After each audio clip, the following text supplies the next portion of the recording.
Recognized. I appreciate the gentlelady's courtesy, as I appreciate her tireless leadership on this issue. Her committee has performed admirably. I am excited about the wide range of areas that you have enacted to be able to help the recovery that we've seen around the country. One of the reasons that we've had the largest increase in employment this last year in American history. I think what we have today is another chapter in that story.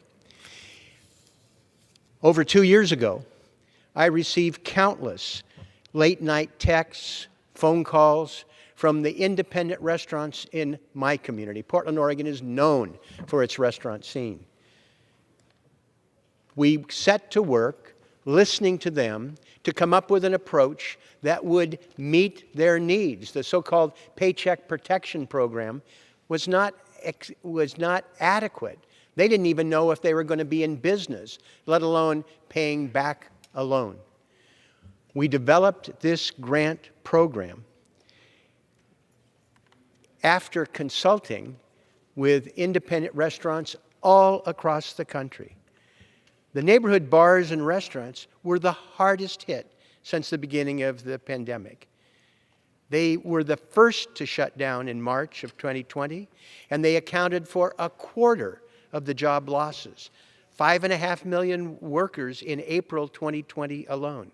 And they have been the slowest to reopen. Yes, they can pivot and adapt, but frankly, the unemployment in the industry remains stubbornly slow to recover. And approximately 90,000 restaurants have already closed permanently since the start of pandemic. And there are a number of others that are just hanging on by their fingertips, encouraged in part by the hope of the Restaurant Act fund being replenished. Restaurants are the cornerstone of a livable community. They have employed nearly 60% of Americans at some point in their career, myself included, and I know a number of people in this chamber identify with that. They are a major source of employment for people of color, and they support a $1 trillion supply chain all across America. The federal government has provided some help to them through the Restaurant Revitalization Fund, based on my Restaurants Act that I first introduced in June of 2020. But the program fell short. It did not have enough money to meet all the applicants. There were 100,000 grants that were life-changing for a number of them, but 177,000 hanging in the balance. The Relief for Restaurants and Other Hard-Hit Small Business Act finishes the job and completes the promise. This legislation is simple. It funds restaurants that did not receive awards that they were otherwise entitled to. It helps other battered industries like live events, travel, hospitality, and fitness, and supports shuttered venues. And it will be paid for with the fraudulent pandemic relief funds that to be recovered. Now, while the COVID case numbers are low and the American public is ready to move beyond the pandemic, our small independent restaurants and other businesses have not fully recovered. This is why the legislation is critical.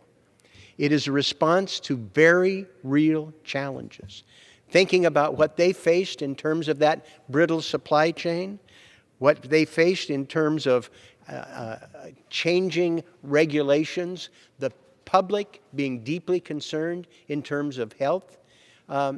This is time for us to finish the job that we started. Okay. Gentleman's recognized. It's time to finish the job that we started.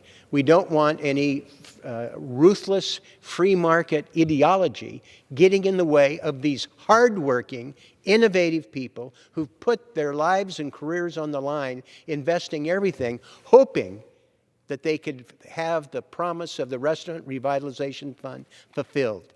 This legislation does that, and I strongly urge its adoption. Gentlewoman reserves. Gentleman is recognized.